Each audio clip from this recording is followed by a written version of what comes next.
Lektion 1: Erkundung von Berufsmöglichkeiten.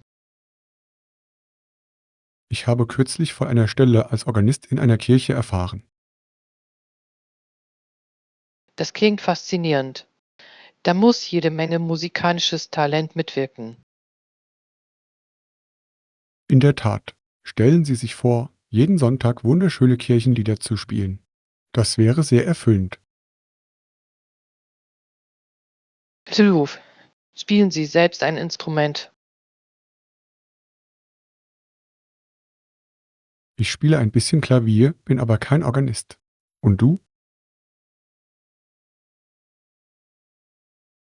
Ich wollte schon immer ein Instrument lernen. Vielleicht eines Tages Klavier. Das wäre wunderbar. Musik kann sehr therapeutisch wirken. Das ist durchaus möglich. Apropos Jobs, welche anderen Optionen könnte ich Ihrer Meinung nach in Betracht ziehen? Sie könnten überlegen, als Babysitterin oder Verkäuferin zu arbeiten. Beides kann sehr lohnend sein. Babysitten klingt verlockend. Kinder können so viel Spaß machen. Das können sie wirklich. Außerdem ermöglicht es kreatives Spielen. Da stimme ich zu. Was hältst du von einer Tätigkeit als Verkäuferin? Wäre das eine gute Option? Das kann toll sein. Man lernt viele interessante Leute kennen und erfährt viel über Vertrieb. Das klingt spannend. Ich unterhalte mich gerne mit anderen. Genau, beide Jobs bieten einzigartige Erfahrungen. Mir ist aufgefallen, dass Anpassungsfähigkeit in jeder Position unerlässlich ist. Das ist eine hervorragende Beobachtung. Jeder Job vermittelt wertvolle Fähigkeiten. Darf, ob im Umgang mit Kindern oder Kunden, jede Erfahrung zählt. Absolut. Das Erkunden verschiedener Möglichkeiten kann Ihnen helfen, Ihre Leidenschaft zu finden. Lektion 2: Clever reisen. Der innerstädtische Verkehr ist ein wesentlicher Faktor. Da stimme ich vollkommen zu. Ein Mietwagen wäre ideal, um die Gegend in unserem eigenen Tempo zu erkunden. Genau. Es ermöglicht uns die Flexibilität, auch weniger zugängliche Gebiete zu besuchen. Außerdem können wir jederzeit anhalten, um Fotos zu machen oder einen Snack zu holen. Haben Sie bestimmte Städte im Sinn, die wir für unser Abenteuer ansteuern könnten? Ja, ich würde die Küstenstadt sehr gerne erkunden. Ich habe gehört, die Aussicht sei atemberaubend. Die Küste ist wunderschön. Wir können sowohl die Landschaft als auch die lokale Küche genießen. Apropos Kulinarik, ich hoffe, dort frische Meeresfrüchte probieren zu können. Das klingt köstlich. Gibt es bestimmte Gerichte, auf die Sie sich besonders freuen? Ich habe Lust auf Muschelsuppe. Das ist ein klassisches Küstengericht. Eine tolle Wahl. Ich werde es auch probieren. Am besten schmeckt es am Meer.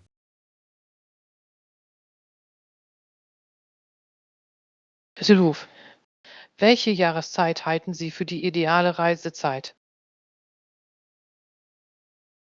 Ein später Frühling wäre wunderbar. Das Wetter ist dann im Allgemeinen angenehm. Da stimme ich zu. Außerdem würden die Blumen in Blüte stehen und unseren Fotos Farbe verleihen. Wir könnten auch die lokalen Märkte erkunden. Dort werden oft regionale Spezialitäten angeboten. Ja, und wir können lokale Kunsthandwerker treffen und mehr über ihr Handwerk erfahren. Das klingt nach einem wunderbaren Plan. Was sollen wir tun, wenn wir in einen Stau geraten?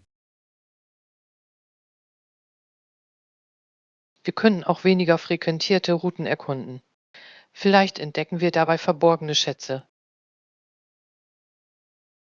Das ist eine großartige Idee. Abenteuer liegen oft abseits der ausgetretenen Pfade. Ja, ich freue mich schon riesig auf diese Reise. Ich auch. Lasst uns unsere Pläne bald abschließen und losfahren. Lektion 3: Weise Geschichten. Hi, hattest du schon mal eine verspätete Zugabfahrt auf Reisen? Oh ja, das kenne ich nur zu gut. Es kann unglaublich frustrierend sein. Ich erinnere mich an eine Reise, bei der ich über eine Stunde warten musste. Die Zeit schien endlos zu dehnen. Das klingt ja furchtbar. Gab es während der Wartezeit irgendwelche Neuigkeiten? Gelegentlich, aber oft waren sie vage. Der Zug kommt gleich wurde zu einem Running Gag. Wie amüsant. Ich nehme an, Warten kann zu einer Komödie werden, wenn man es zulässt. Genau. Ich fing an, mir Geschichten über den Zug auszudenken. Vielleicht steckte er im Stau.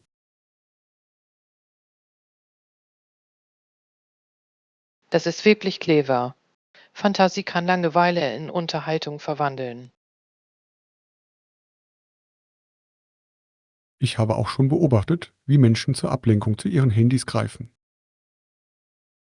Tja, soziale Medien können die Wartezeit verkürzen. Hast du mitgemacht? Ja, habe ich. Ein paar lustige Videos haben mir geholfen, die Zeit zu vertreiben. Lachen ist die beste Medizin, selbst in Wartezeiten. Absolut.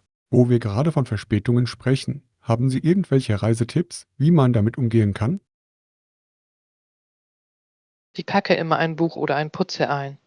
Das hält meinen Geist beschäftigt. Eine großartige Idee. Sich geistig zu beschäftigen, kann die Wartezeit angenehm gestalten. Tja, und ich unterhalte mich oft mit anderen Reisenden. Ihre Geschichten sind faszinierend. Das stimmt.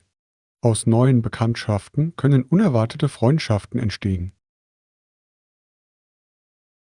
In der Tat, Verspätungen sind zwar nicht ideal, aber sie können zu unvergesslichen Erlebnissen führen. Ich werde versuchen, das bei zukünftigen Reisen zu berücksichtigen. Lektion 4: Kulinarische Genüsse.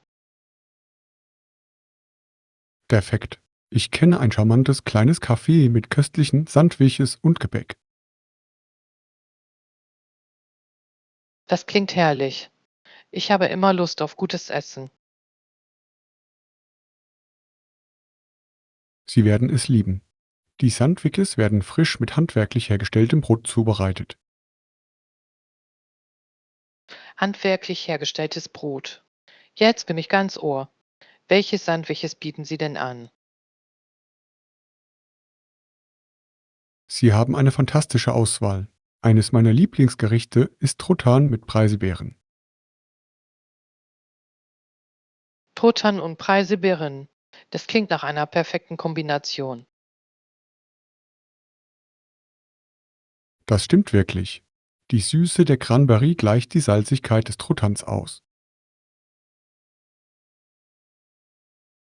Ich kann es fast schon schmecken. Gibt es auch vegetarische Gerichte? Ja, das tun sie. Ihr Avocado-Hummus-Sandwich ist sehr beliebt. Avocado und Hummus. Das klingt unglaublich gesund und lecker. Ja, absolut. Sie haben außerdem fantastisches Gebäck, das Sie unbedingt probieren müssen. Pfiff, da sprichst du mir aus der Seele. Was bieten Sie denn an?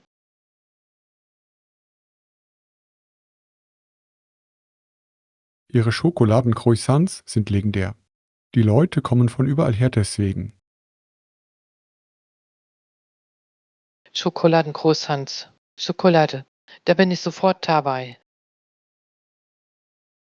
Sie werden nicht enttäuscht sein. Sie sind blättrig und mit reichhaltiger Schokolade gefüllt. Ich freue mich schon sehr darauf, dieses Café zu besuchen. Wie hast du es entdeckt? Ein Freund hat es mir empfohlen und seitdem bin ich begeistert. Das ist fantastisch. Freunde kennen immer die besten Restaurants. Genau. Sollen wir jetzt dorthin fahren? Lektion 5: Der Geist der Innovation. Ich habe über Edisons Erfindungen gelesen. Seine Entschlossenheit ist inspirierend. Proof. Edison musste viele Misserfolge verkraften, aber er ließ sich nicht entmutigen. In der Tat, es ist bemerkenswert. Nach seinen Rückschlägen erfand er weiter.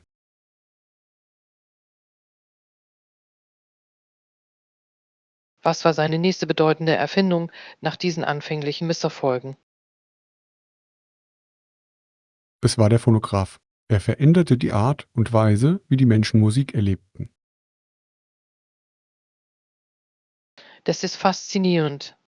Die Idee, Töne aufzuzeichnen, war revolutionär. Ja, es schockierte viele Menschen. Sie konnten Stimmen noch lange hören, nachdem sie gesprochen worden waren. Wie fantastisch. Ich kann mir ein Leben ohne Musikaufnahmen gar nicht mehr vorstellen. Genau. Seine Erfindungen ebneten den Weg für zukünftige Technologien. Es ist unglaublich, wie die Beharrlichkeit eines Einzelnen die Gesellschaft beeinflussen kann. Stimmt? Edison sagte bekanntlich, Genie ist 1% Inspiration und 99% Transpiration. Dieses Zitat bringt seine Arbeitsmoral perfekt zum Ausdruck. Harte Arbeit zahlt sich wirklich aus. Das stimmt. Gescheiterte Experimente waren für ihn lediglich Zwischenschritte. Haben Sie sich jemals, wie Edison, bei der Verfolgung Ihrer Ziele entmutigt gefühlt? Das habe ich. Aber die Lektüre über Edisons Werdegang motiviert mich, durchzuhalten. Mir geht es genauso. Es erinnert mich daran, dass Rückschläge zum Erfolg führen können. Ja, außerdem besaß Edison über 1000 Patente. Das ist erstaunlich.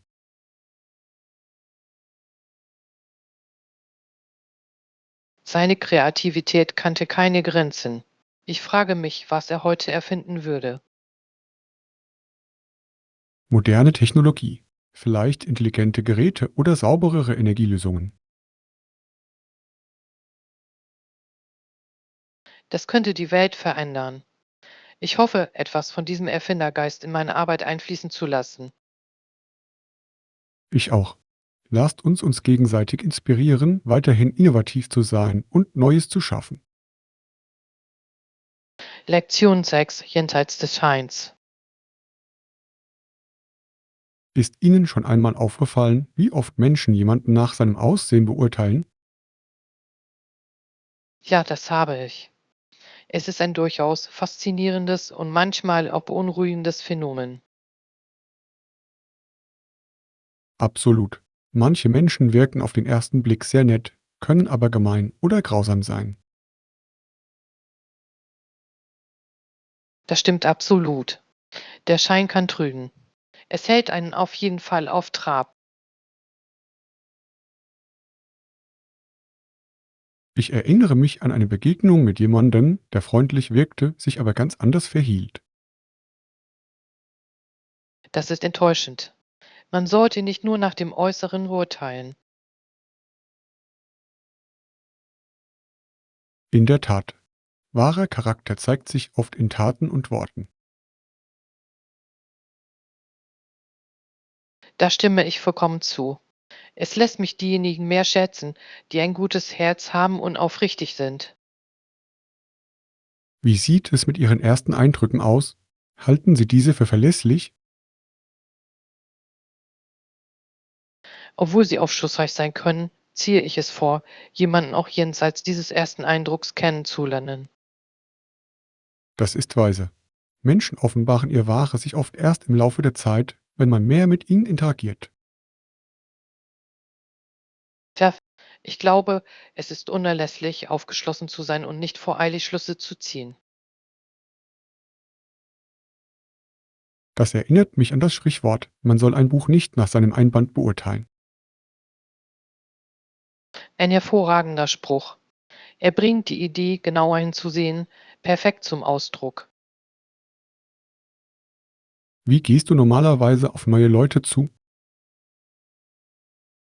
Ich versuche, ein Gespräch anzufangen und gemeinsame Interessen zu finden.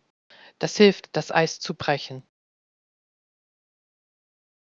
Das ist eine großartige Strategie. Der Kontakt mit anderen kann zu unerwarteten Freundschaften führen. So, schließlich hat jeder Mensch eine Geschichte zu erzählen, die über sein Äußeres hinausgeht. Gut gesagt. Menschen auf einer tieferen Ebene zu verstehen, bereichert unsere Erfahrungen. Lektion 7. Kochen mit frischen Zutaten. Da stimme ich zu. Mit frischen Kräutern wird der Geschmack intensiver. Aber sicher, hast du dich schon entschieden, welche Basilikumsorte wir nehmen sollen? Ich denke, süßes Basilikum wäre eine wunderbare Wahl für unser Gericht. Süßes Basilikum. Das duftet ja herrlich. Was werden wir daraus machen? Ich denke an ein klassisches Pesto. Dafür braucht man eine großzügige Menge Basilikum. Pesto klingt köstlich. Brauchen wir dafür noch weitere Zutaten? Ja, wir benötigen außerdem Knoblauch, Pinienkerne und Parmesan. Klingt fantastisch. Meinst du, wir sollten die Pinienkerne vorher anrüsten? Durch das Rösten wird ihr Geschmack intensiver. Tolle Idee. Ich setze es auf unsere Einkaufsliste. Sollen wir auch Knoblauch mitnehmen? Absolut. Frischer Knoblauch kann ein Gericht ungemein aufwerten. Einverstanden. Verwenden Sie für das Pesto auch lieber natives Olivenöl extra. Absolut. Es verleiht dem Ganzen eine reichhaltige, fruchtige Note, die hervorragend zum Basilikum passt. Ich freue mich schon ganz darauf. Womit sollen wir das Pesto servieren? Man könnte es mit Nudeln vermischen oder auf ein leckeres Baguette streichen. Beides klingt köstlich. Ich kann es kaum erwarten, unsere Kreation zu probieren. Ich auch. Gemeinsam kochen ist immer ein tolles Abenteuer. Lektion 8. Die Bedeutung des Schlafs. Sie erwähnten, dass Ihr Schlaf anfangs unregelmäßig war. Ja, das sah es. Ich habe jedoch eine regelmäßige Schlafenszeitroutine eingeführt und das hat einen bemerkenswerten Unterschied gemacht. Das klingt toll. Wie sieht deine Abendroutine aus? Ich beginne etwa eine Stunde vor dem Schlafengehen zur Ruhe zu kommen. Ich schalte die Bildschirme aus und genieße stattdessen ein gutes Buch. Das ist eine kluge Strategie. Weniger Bildschirmzeit kann die Schlafqualität verbessern. In der Tat, das blaue Licht von Geräten kann ziemlich störend sein. Ich stimme zu. Wie hat sich das Lesen vor dem Schlafengehen auf Ihren Schlaf ausgewirkt? Es hat mir geholfen, mich zu entspannen. Ich schlafe jetzt schneller ein. Das ist wunderbar. Ich sollte auch mal versuchen, nachts zu lesen. Das solltest du unbedingt tun. Welche Art von Büchern liest du gern? Ich liebe Krimis und Thriller. Sie sind fesselnd, aber nicht so aufregend. Eine perfekte Wahl. Ein guter Krimi kann den Geist fesseln und gleichzeitig beruhigen. Wie sieht es mit Ihren Lesegewohnheiten aus? Gibt es ein bestimmtes Genre, das Sie bevorzugen? Ich liebe Fantasy. Sie erlaubt mir, in andere Welten einzutauchen. Fantasy-Bücher können dich in andere Welten entführen. Liest du auch andere Bücher? Gelegentlich lese ich Selbsthilfebücher. Sie bieten wertvolle Einblicke. Das ist eine tolle Art, sich weiterzuentwickeln. Hast du schon Techniken entdeckt, die dir helfen, noch besser zu schlafen? Tja, ich mache auch vor dem Schlafengehen noch ein paar sanfte Dehnübungen. Das entspannt meine Muskeln. Dehnen kann sehr wohltuend sein. Es löst Verspannungen nach einem langen Tag. Ja, ich glaube, dass Selbstfürsorgeroutinen das allgemeine Wohlbefinden verbessern. Dem kann ich nur voll und ganz zustimmen.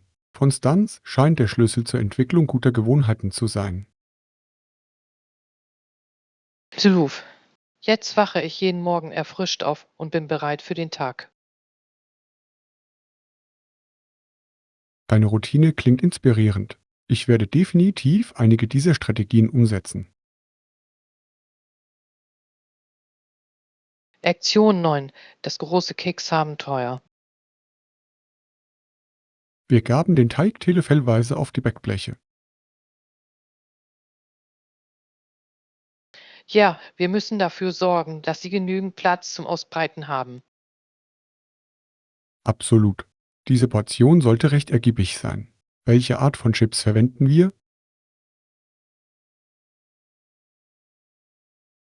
Ich glaube, wir haben uns für Schokoladenstückchen entschieden.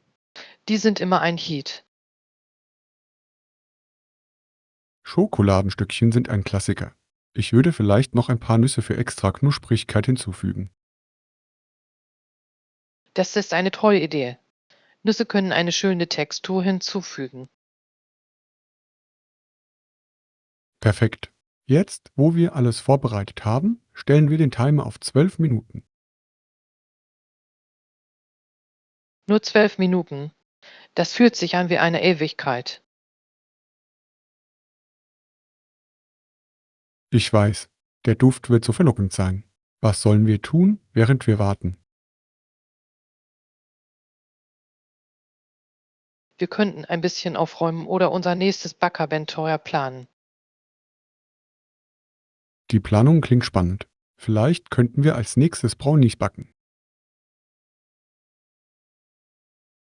Brownies wären ein Genuss. Saftig und reichhaltig, ein Traum für jeden Schokoladenliebhaber. Genau. Wo wir gerade von Schokolade sprechen, hatten Sie jemals ein katastrophales Bäckerlebnis? Das ist mir tatsächlich passiert. Ich habe einmal Salz mit Zucker in einem Kuchenrezept verwechselt. Oh nein. Wie ist das denn ausgegangen? Sagen wir einfach, es war nicht die süße Leckerei, die ich mir vorgestellt hatte. Das muss ein Schock gewesen sein. Du hast sicher eine wertvolle Lektion gelernt. Prüf. Überprüfen Sie die Zutaten immer doppelt. Ein weiser Rat. Unsere Kekse sind jetzt wahrscheinlich fast fertig. Ich kann es kaum erwarten. Der Timer muss jeden Moment piepen. Stellt euch nur die Köstlichkeiten vor, die uns erwarten. Lasst uns nachsehen. Lektion 10. Denkmäler der Natur. Wussten Sie, dass es in dieser ganzen Region Hunderte von Apfelbäumen gibt? Das wusste ich nicht. Was für ein wunderschöner Anblick. Diese Apfelbäume sind das passendste Denkmal für die reiche Geschichte der Gegend. Ich kann erkennen, wie sie Leben und Wachstum symbolisieren. Es ist ausgesprochen poetisch. Genau. Sie ragen stolz empor und erinnern uns an die Vergangenheit, während sie gleichzeitig Früchte für die Zukunft tragen. Wie faszinierend. Gibt es eine besondere Geschichte zu diesen Bäumen? Ja, viele von ihnen wurden von frühen Siedlern gepflanzt und symbolisieren Hoffnung und Überleben. Das ist wirklich inspirierend. Jeder Baum hat bestimmt seine eigene Geschichte. Genau. Ich frage mich oft, was wohl die Familien waren, die sich um sie gekümmert haben. Ihr Vermächtnis lebt mit jedem geernteten Apfel weiter. Die Diskussion über die Bedeutung dieser Bäume lässt mich sie noch mehr schätzen. Die Natur verbindet uns auf tiefgreifende Weise mit unserem Erbe. Aber klar, möchten Sie ein paar Äpfel probieren, während wir hier sind? Das wäre toll. Frische Äpfel direkt vom Baum sind einfach die besten. Lasst uns ein paar aussuchen und unter diesem wunderschönen Blätterdach einen kleinen Imbiss genießen. Perfekt. Ich kann es kaum erwarten, die Süße der Geschichte zu kosten. Ich auch nicht. Dies ist ein Abenteuer, das Natur und Erzählkunst miteinander verbindet. Lektion 11. Verbesserung des Nutzererlebnisses. Ich habe gehört, dass wir möglicherweise die Möglichkeit haben, unser Zimmer aufzuwerten. Das klingt spannend. Welche Upgrades sind verfügbar? Die Rezeptionistin erwähnte einige Alternativen, darunter eine Suite mit besserer Aussicht. Das klingt fantastisch. Was gab es denn sonst noch zu entdecken? Es gibt auch ein Zimmer mit eigenem Balkon. Stellen Sie sich vor, wie Sie dort bei einer Tasse Kaffee die Aussicht genießen. Das klingt herrlich. Ich würde mich sehr gerne im Freien entspannen. Außerdem soll die Ausstattung in den höherwertigen Zimmern wesentlich besser sein. Um welche Art von Annehmlichkeiten handelt es sich? Die Suite verfügt über einen separaten Wohnbereich und ein größeres Badezimmer mit Badewanne. Eine Badewanne zum Entspannen. Jetzt bin ich ganz Ohr. Das wäre perfekt zum Abschalten. Genau. Nach einem langen Tag voller Entdeckungen wäre das himmlisch. Finden Sie, dass sich das Ob gerade angesichts der zusätzlichen Kosten lohnt? Angesichts der Vorteile halte ich es für ein sehr gutes Preis-Leistungs-Verhältnis. Da stimme ich zu. Ein bisschen Luxus kann das gesamte Erlebnis bereichern. Außerdem könnten dabei fantastische Erinnerungen entstehen. Tja, stellt euch nur die Fotos vor, die wir von diesem Balkon aus machen könnten. Wunderschöne Fotos und unvergessliche Momente. Klingt nach einem Volltreffer. Ich bin ganz dafür, diesen Kurzurlaub optimal zu nutzen. Sollen wir die Rezeptionistin nach weiteren Einzelheiten zu den Modernisierungen fragen? Tja, lasst uns unsere Optionen prüfen und eine Entscheidung treffen. Ich werde die Führung übernehmen. Schließlich bin ich diejenige mit dem Verhandlungsgeschick. Lektion 12. Grenzen für mehr Produktivität setzen. Absolut. Ein separater Schreibtisch hilft dabei, eine Grenze zwischen Arbeit und Privatleben zu ziehen. Da stimme ich vollkommen zu. Ein fester Arbeitsplatz kann die Konzentration fördern. Das stimmt wirklich. Es signalisiert Ihrem Gehirn, dass es Zeit ist zu arbeiten. Ja, welchen Herausforderungen sind Sie bei der Arbeit von zu Hause aus begegnet? Mir fällt es manchmal schwer, vom Arbeitsmodus abzuschalten. Es kann sich endlos anfühlen. Das ist ein häufiges Problem. Wie gelingt Ihnen der Spagat zwischen Berufs- und Privatleben? Ich lege feste Arbeitszeiten fest. Sobald diese vorbei sind, versuche ich, mich vollständig abzumelden. Das klingt effektiv. Ich ziehe es auch vor, eine Routine zu entwickeln. Routinen können sehr hilfreich sein.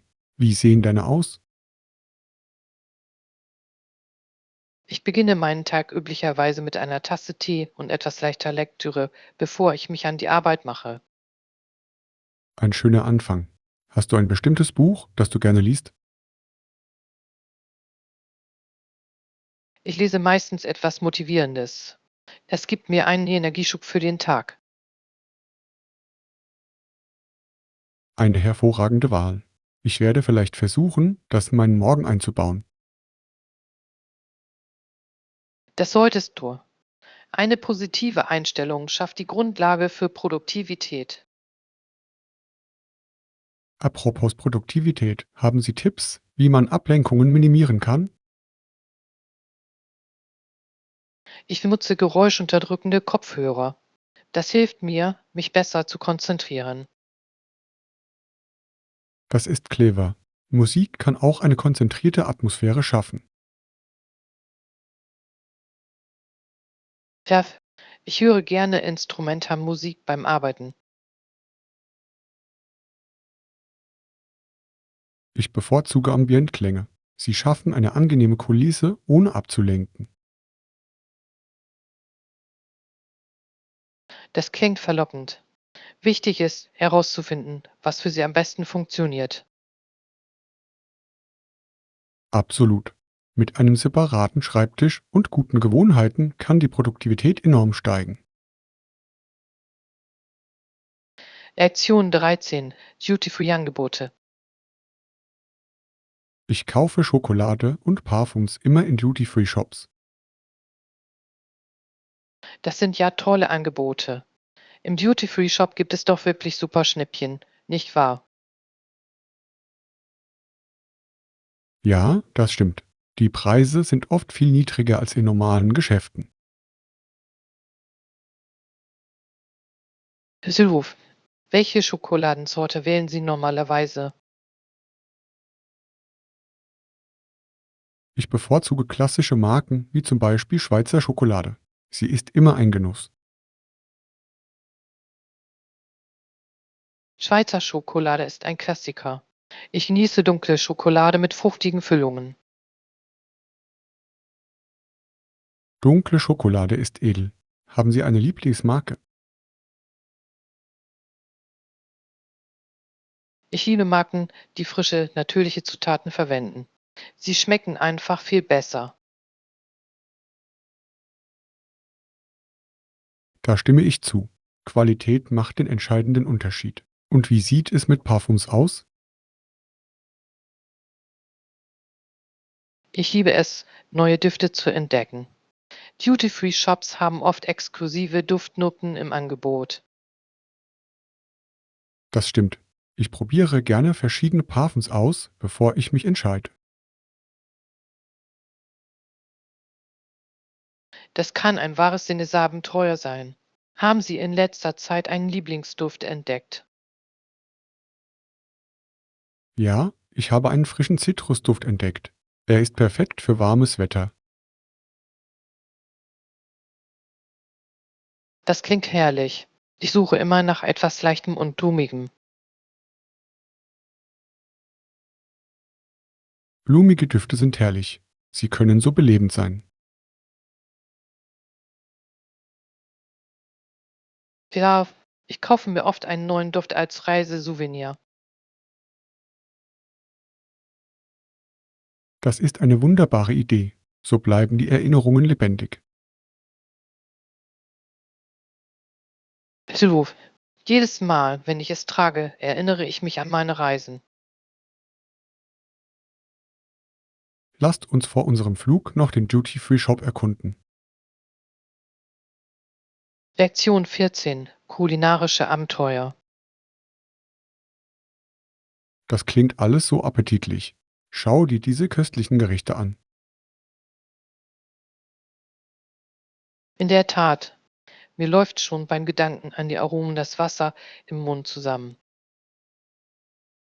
Apropos Essen, wie wäre es mit Kambodscha? Wissen Sie etwas Besonderes über deren Küche? Ja, die kambodschanische Küche ist faszinierend und sehr vielfältig. Die Aromen sind lebendig. Ich habe gehört, dass man Fischamok unbedingt probieren muss. Was genau ist das? Fisch Amok ist ein traditionelles Kohlgericht aus Fisch und Kokosmilch. Das klingt ja fantastisch. Wird es mit Reis serviert? Ja, typischerweise mit gedämpftem Reis.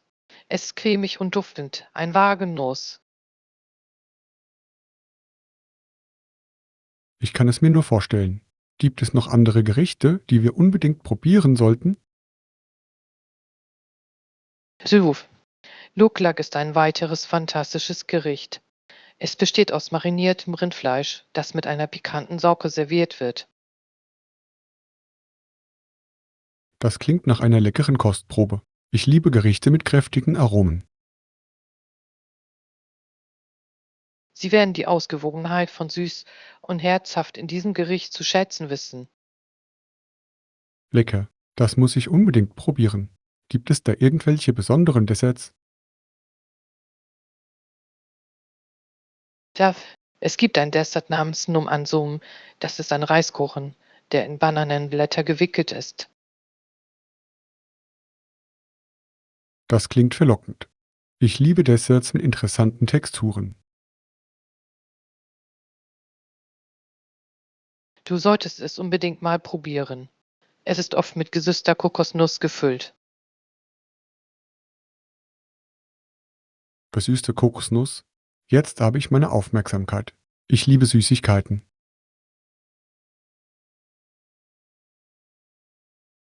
Ganz im Sinne des Wortes.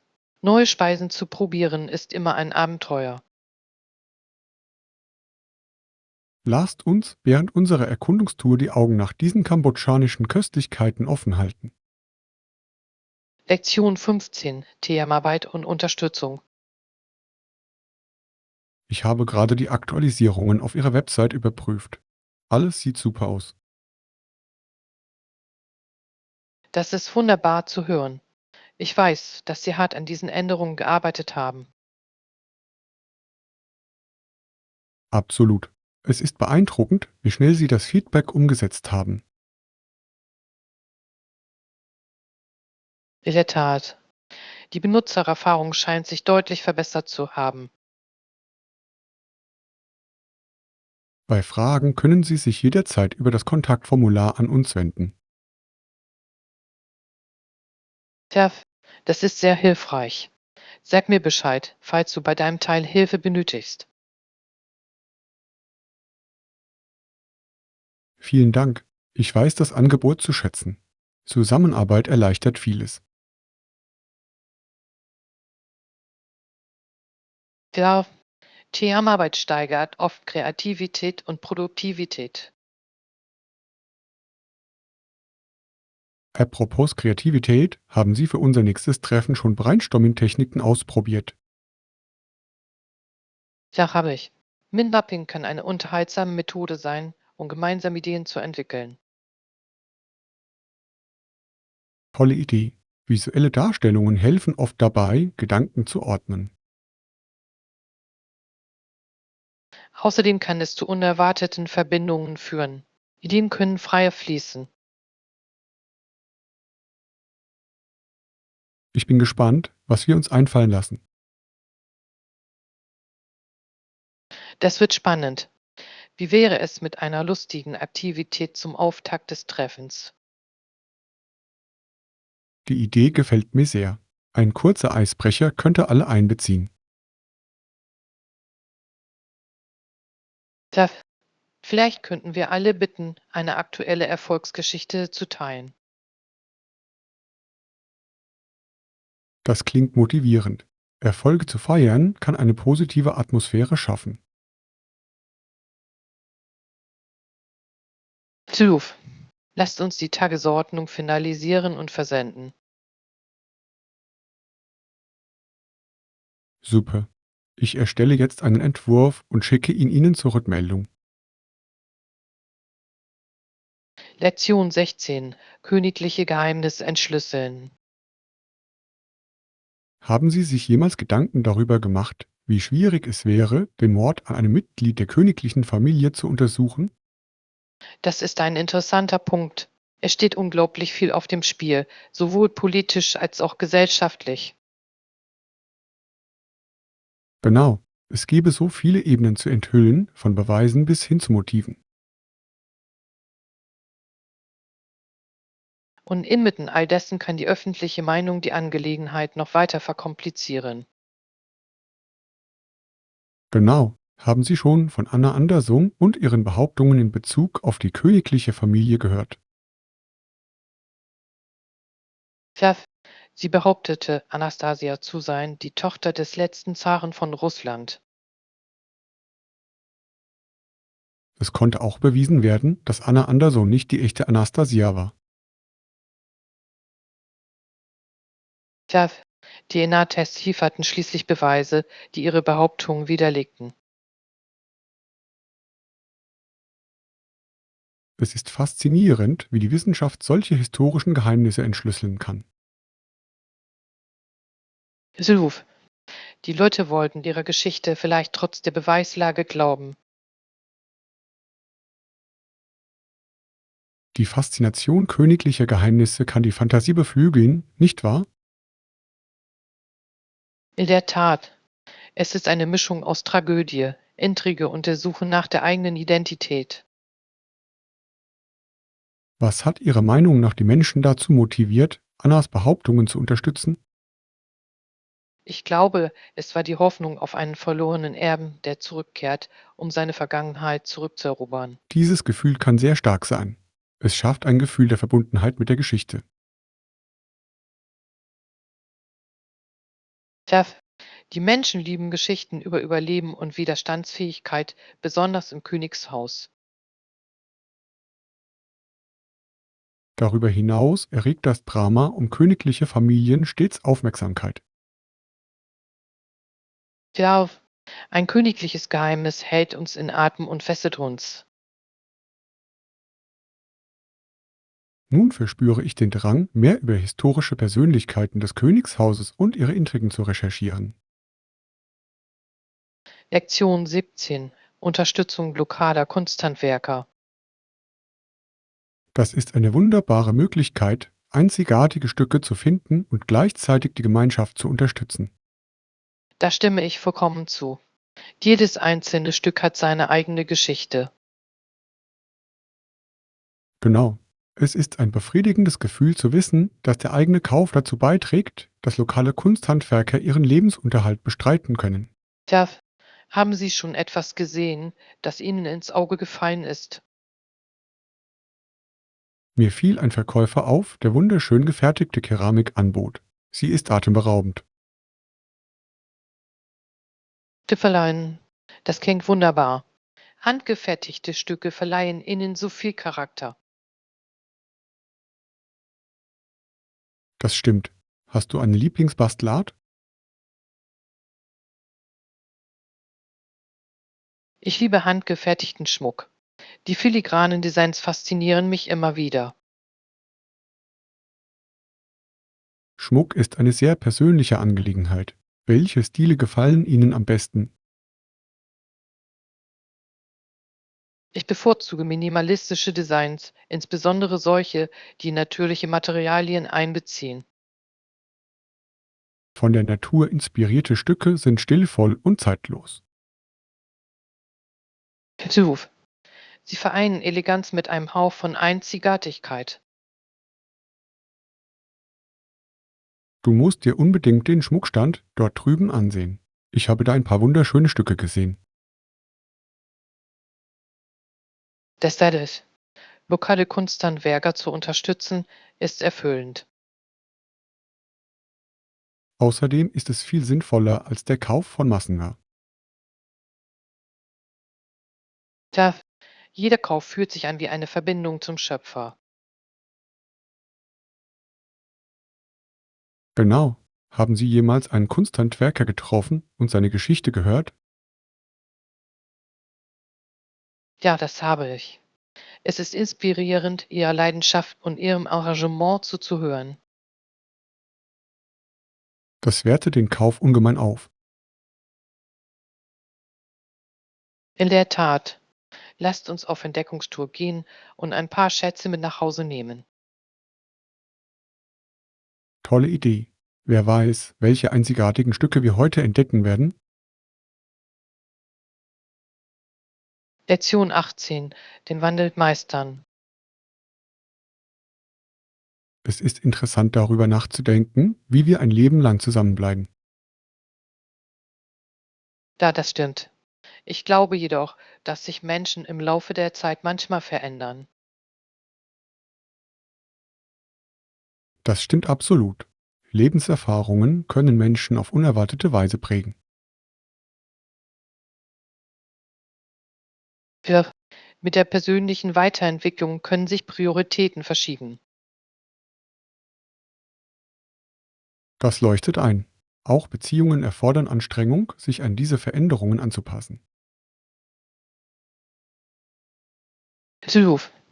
Kommunikation ist bei der Bewältigung dieser Veränderungen von entscheidender Bedeutung. Haben Sie schon einmal eine Freundschaft erlebt, die sich im Laufe der Zeit verändert hat? Ja, das habe ich. Eine enge Freundin ist in eine andere Stadt gezogen und wir haben nach und nach den Kontakt verloren. Das kann schwierig sein.